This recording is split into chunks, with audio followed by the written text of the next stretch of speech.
Hey guys, it's Claire, and welcome to In the Real, the podcast that brings back face-to-face conversations. And I'm so excited to bring you SLee from the Stranger Sings off-Broadway musical. Hi.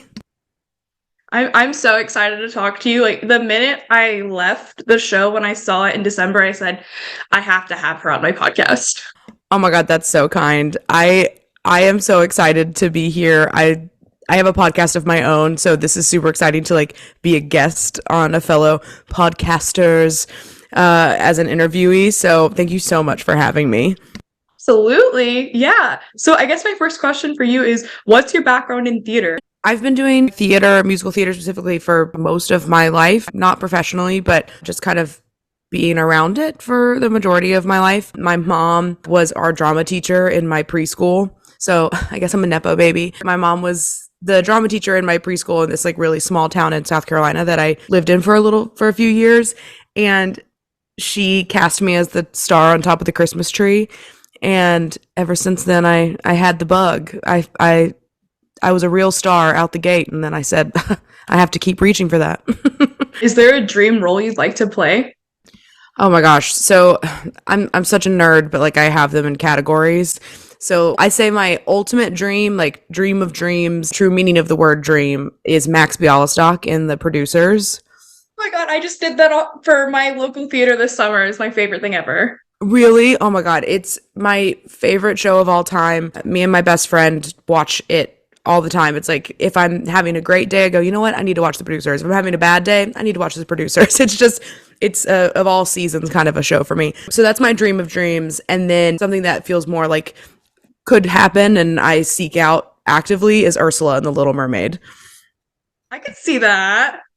Thank you. Thank you. I'm so excited Melissa McCarthy is playing her in the movie. I'm so excited. I thought they were, okay, the one that Chloe Bailey's gonna be in. Yes. Okay. I never watched the person ones. I don't they're animated, so I never watched the new versions with humans. Oh, the Oscars were last night and they just released the first official trailer. They've given teasers, but they released the first official trailer, and one of our cast members left the show last night, and we were at we had a goodbye dinner for him after, and I felt like a dad on Super Bowl Sunday or on Thanksgiving when everyone's eating and he wants to watch the game. So he was had his headphones in his ear and the phone in front of him. I was watching the Oscars like that. The trailer came out and I was losing my marbles. I was everyone shut up. I have to watch this trailer. Shut up. I think you as Max Bialystock would be so funny. Thank you. I love that role so much. Nathan Lane is a total hero of mine. It's so weird. Everyone always asks, what's your dream role? It's one of my favorite questions to ask fellow actors when I'm getting to know them. And I always feel the roles that I gravitate towards are more mask presenting people. And so it's very confusing when casting directors or someone will ask me that. And I'll say, no, I want to play Judge Frollo in Hunchback of Notre Dame. And they say, oh, okay, where do I put you then? It's so confusing. I mean, it shouldn't be. I mean, those are the fun roles. Right, I agree. And also, why does it matter? It's gender is such a made up thing. It doesn't matter. If I can play the part, I can play the part. So who are your musical inspirations? Now, do you mean musical theater or music in general? Or yes and? Broad question. Broad question. So my instinct the minute I hear that question is Elton John and Queen are huge influences in my more adult life. But I think growing up, the Chicks were really big influences in my life, especially as just strong. I find a lot of influence in a lot of strong-willed people who are uniquely themselves and don't dampen their voices. I found it very hard to do that growing up, not because I wasn't supported and loved by the people I was around, but it just was a insecurity of mine. I grew up such a people pleaser. So I always looked at these people who didn't take no for an answer, but also were able to be so respectful to who they are as a person. And no meant, I had a teacher in grad school say this to me, and it's stuck with me forever, but she said, I don't like yes and, I prefer people to say no, but. So it's not that you're always saying yes no matter what. You have the foundation to say no, but you can also say I can still malleable though, I can still work. So that's where the word but comes in. So no but. And I find that I gravitate towards those kinds of artists who I think exemplify the no but, if that makes sense. So Queen and Elton John and the Chicks are in true music. Those are the people that I gravitate towards. In a musical theater sense of the word, Nathan Lane, I already said, and it's kind of like a duh unspoken. Sherry Renee Scott is a big one for me. I mean, the classic, Patti LuPone, you know? She paved the way for strong-willed women at a younger age that I don't think women at a younger age are allowed to be. They are put into young ingenue. They're not really allowed to have a voice. They're meek. And she said no. She's the kind of performer that you don't doubt for a second that she's not doing what she thinks is best for the sake of the show. Lastly, truly the ultimate, Elaine Stritch. She is, in my opinion, the mother of musical theater, mother of acting first. What it's like serving the story. I'm very excited by those kinds of actors that are able to serve the story, and then even though maybe they're not like the greatest singers in the whole world, you don't care because you're so invested in their storytelling and you believe that they have to sing to continue to get the story across, which is the base of why musicals have been written, or the story is so powerful that it has to be sung rather than said. And I think that she is a great example of that. So how did you get involved with Stranger Sings? I've been in Stranger Sings since the original workshop. I'm an original cast member, and I was in a musical version of Holes, the movie / book, and it was called Pits, the parody musical. And it was this small little low budget production. I was really young. I was probably 23.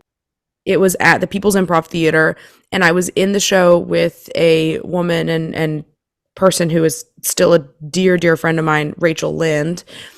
And one day, she brought someone to the show. She was like, come see this show. It was on Tuesdays every other week or something. Like, it was like one of those weird schedules. And she brought a friend to the show and said, "You want to see this girl? I think she's your Barb." And that person was Jonathan Hogue. It's her best friend. And they called me and asked me to come do the workshop. And it was just like a bunch of friends truly in a bedroom. Like we rehearsed in my friend Rachel's bedroom the very first time we ever did the workshop. And, no pay, no anything, just a group of friends in the barn doing the show. And it was the most special thing in the world. And I'm forever grateful to Rachel for believing in me and bringing me into her friend circle for that.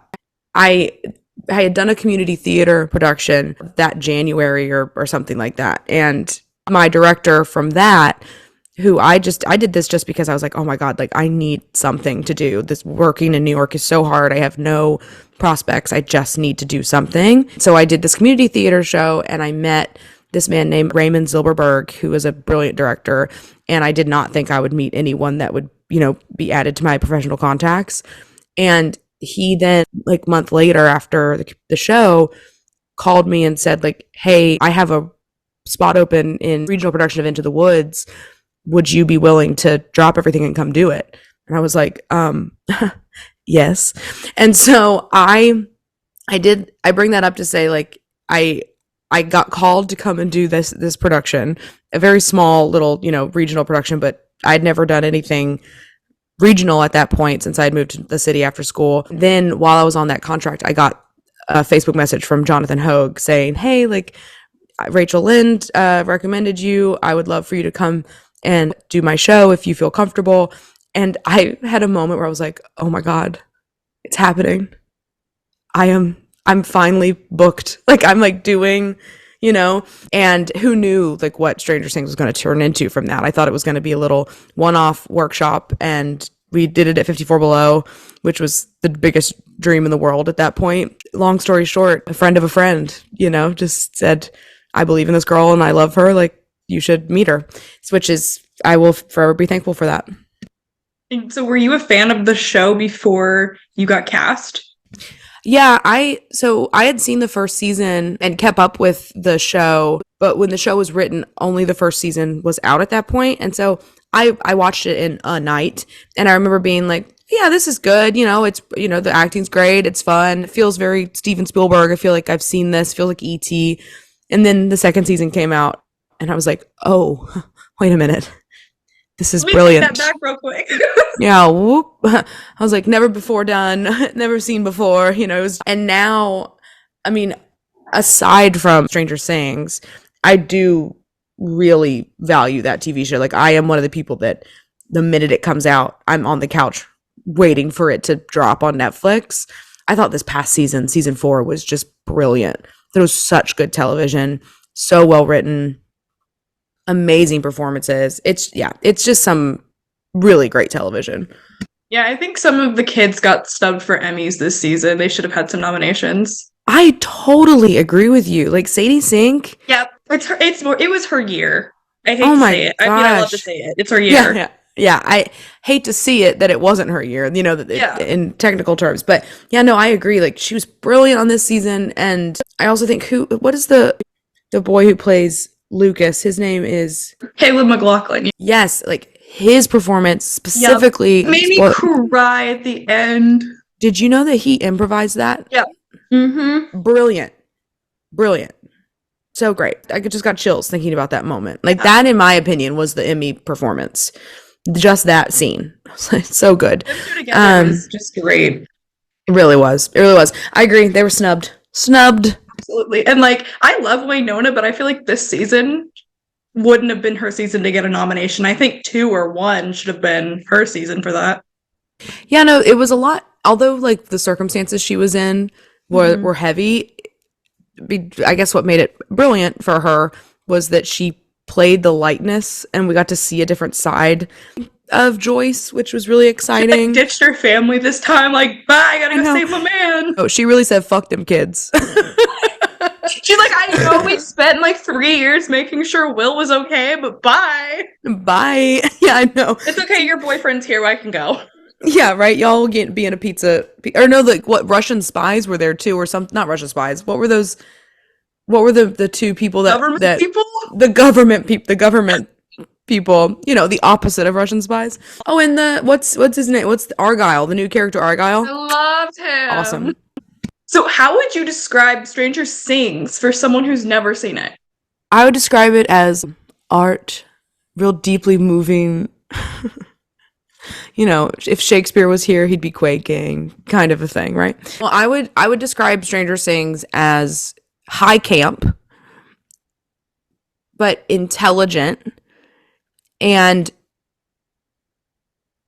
also, if you are a lover of 80s and Stranger Things and musical theater,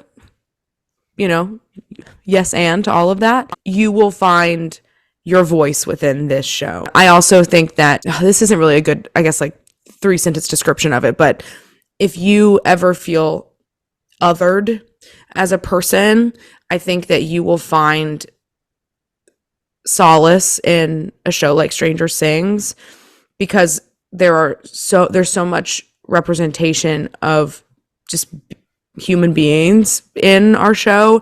I mean, I'll speak for, the Barb track, but the reason that Barb has been so important to me over the past 5 years is that a plus size person or mid-size person has the ability to be herself and not apologize for who she is, and gets to reclaim that just because I don't look like the ingenue, which is, the antagonist to my protagonist in the show, it doesn't mean that I am less than, or that I don't deserve to be seen or to be found, literally to be found. And that giving a voice to women like that, I mean, there's not really that many, if at all. Like, you can kind of count on your hands the roles for especially plus size women who have the ability to be who they are and get the lover in the end, like, I mean, in a comedic way.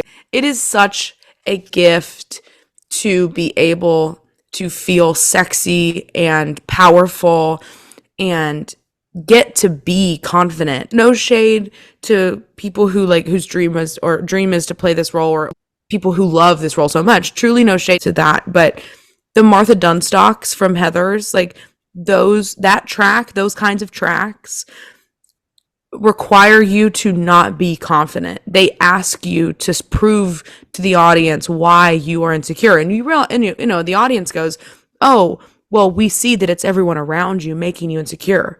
But what's so beautiful about Barb is that every person gives Barb a reason to feel less than, to feel insecure, to not feel sexy, to not feel loved. But then she goes into the upside down, and then she comes back and goes, "No, I'm not okay with that narrative. I'm actually coming down here. I'm going to have some good sex with this, with the hottest guy in the show, and the hottest guy in the underworld and above world. And I'm going to top him basically." And, absolutely. And I'm not going to change a thing about myself. Nothing changes. There was a moment where we had a costumer come on to the show for the first time this year. We have a new costumer this year. He came on and said, "For Barb's turn, I want you to like come out in a corset, and I want it to be like on top of your clothes, and I want it to be real sexy and powerful." And I was like, "Oh, cool. Yeah, sure." Because it's a brilliant idea and it'd be so funny. But then my director and I had a conversation about it, and I realized that, oh, wait, if you add things that the society assumes are sexy or like puts on the air of like sexiness, it takes away the power of, I didn't have to change anything about myself to be sexy. No one needs to do anything other than change this internal message that you are sexy, you are confident, you are powerful. Clothes don't change that. Makeup doesn't change that. Hair length doesn't change that. Nothing. Waist size doesn't change that. It's an internal thing. And that is, I think, just so powerful. And LOL, it's a parody, and we get to like have that moment, like, just so exciting. See, I like to say it's a dramatic retelling from the perspective of a super fan to someone who's never seen it. Mm-hmm. And they're like super excited about it. Like they're on Adderall. Yes, I agree. That's a great way to say it. Yeah, the show is a super fan on Adderall explaining to their parents what the show is. I love it. Literally. So how do you prepare for a show like Stranger Sings? It's so complicated and complex. You're in the middle of an audience. You're playing multiple different characters. Talk about that preparation process. I found that preparation is a very individual thing, and it depends on the show, and it depends on the person, and a laundry list of things about what that preparation looks like. And so if you asked Harley, my Nancy/11, if you asked her what her preparation is, it would be so different from mine. And I find that so beautiful about this profession. But it's also very daunting, because it's like, okay, I've got to figure out a formula for myself, right? I find that with a show like this, the biggest thing you have to do is to check in and be cued in to the relationship that you have, not with just like the characters on stage, but with the person that you're in the dressing room with. And you can warm up your singing voice, you can warm up your body, which of course you have to do. You do those things. That's a given, especially with a show like this. You have to do those things.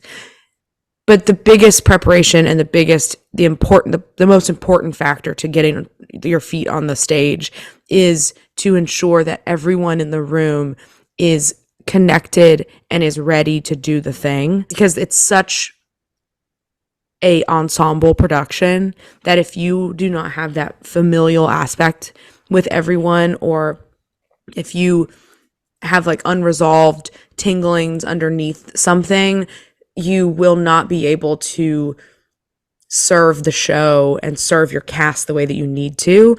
And I find that my cast, I'm just working with a bunch of professionals. Like they're so eager and so willing and excited to be with each other that it makes it so easy to do that part of the job. Also, I make sure that I warm up my mix much as I can, because you can't be chest belting this show 8 times a week or even just 2 times a weekend. You can't do that. This isn't a one night only event. And so making sure that my mix is really healthy and ready to go, and warming up biggest thing is like warming up your diaphragm, your breath support. If your breath is not underneath you, you will collapse during this show. So that's a huge one, and one that I'm always trying to be better about. It's such an interesting show with how much is in it. And I feel like that would be like so difficult to think about because you're the one doing it. And then I just get to come and enjoy it. Yeah, it is. It is a very complicated show, and we went from doing 8 shows a week to back to 5 shows a weekend, and then we're going to go back to 8 shows a week in April. And I was just telling my roommate last night, I came in after our 2-show Sunday, and I was like, whew, I am excited to get back to 8 shows a week. I'm so tired.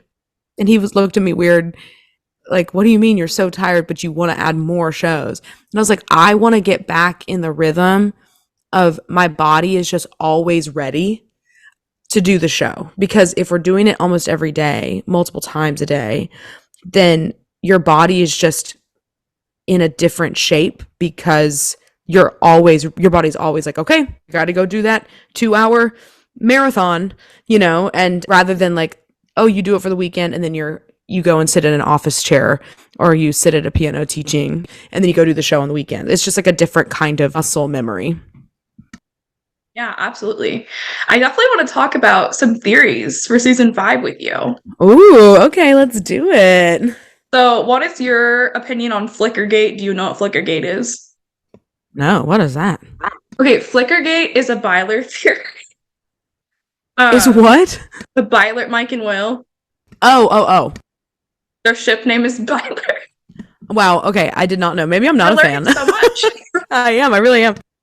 But that is a theory where in the pilot, you see Will leaving Mike's house and the light flickers. But there's a theory that in season 5, they're going to be trapped in the Upside Down. And there's going to be a 360 shot of them kissing. Because, like, he left before, but now he's, like, staying. Oh, okay. I don't know if I buy that. Yeah, it was a little too far-fetched, but I mean, I think it'd be so cute.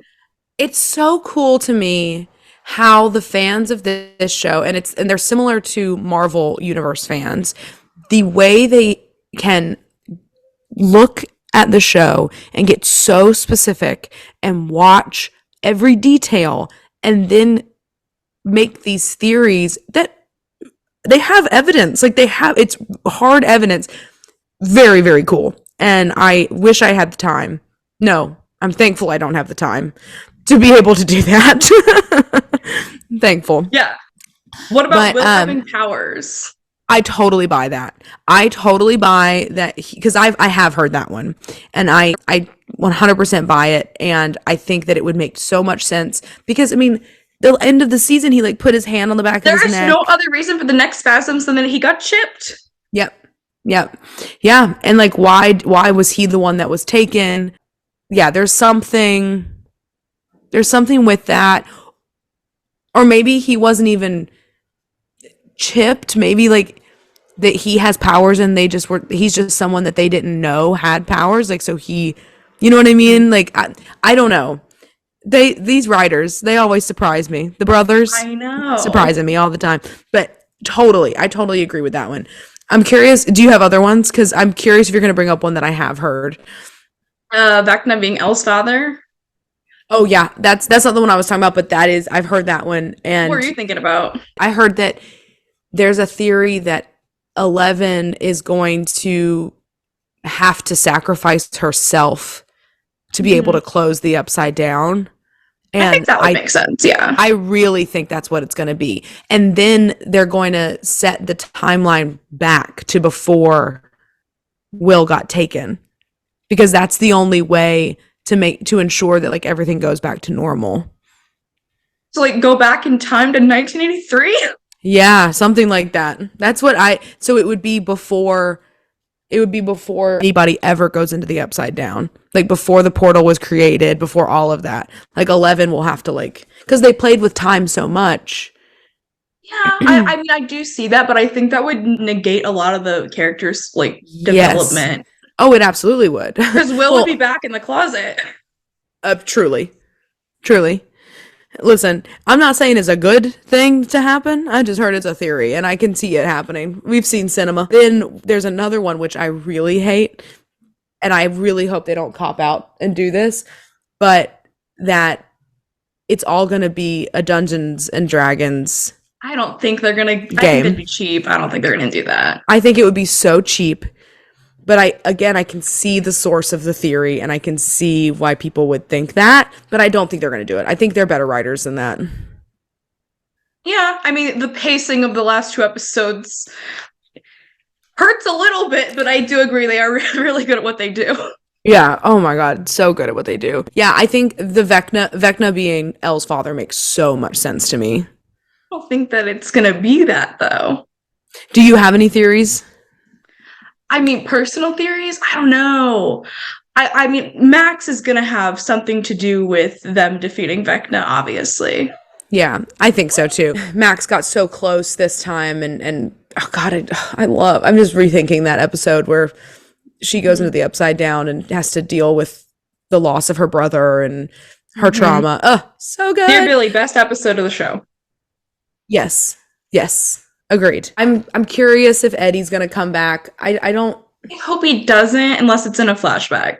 listen, thank you. I agree. I think that if they bring back Eddie, they will then have to bring back Barb, which I just don't think they should. It's unfortunately something that we've learned about this world that they've created and that they've made true is that people die.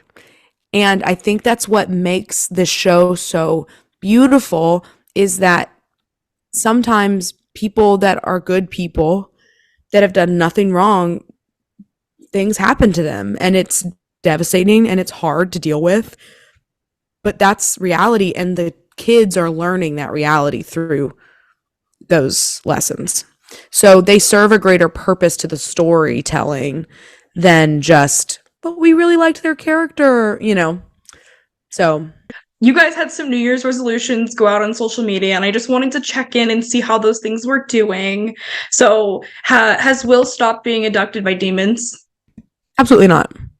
Okay. Has Elle Absolutely been not. cutting back on egos? No. It's become a problem though. It really has. Did Joyce finally get that leash for Will? She's still searching. She has an Amazon cart filled with different options. She has to find the right one. She has to. And finally, is Barb staying away from pools? Barb has now created her own pool, a la Patti LuPone. She read the memoir. It's called the Nancy Wheeler Memorial Pool. I love that. Love it. That is all the time we have for the Zoom today. Where can everybody find you? Yeah, you can find me on Instagram and TikTok under the handle Just Call Me SLee. And you can also find me on my own podcast called This Podcast Won't Run a Week. We're on Instagram, Spotify, Apple Podcasts, anywhere you can find your podcast. Co-hosted with my best friend of 20 plus years, Kat. It's a bi-weekly musical theater podcast where we talk about musicals. And of course, you can see me in Stranger Sings until April 30th. Thank you so much for watching, and I will see you guys in the next one.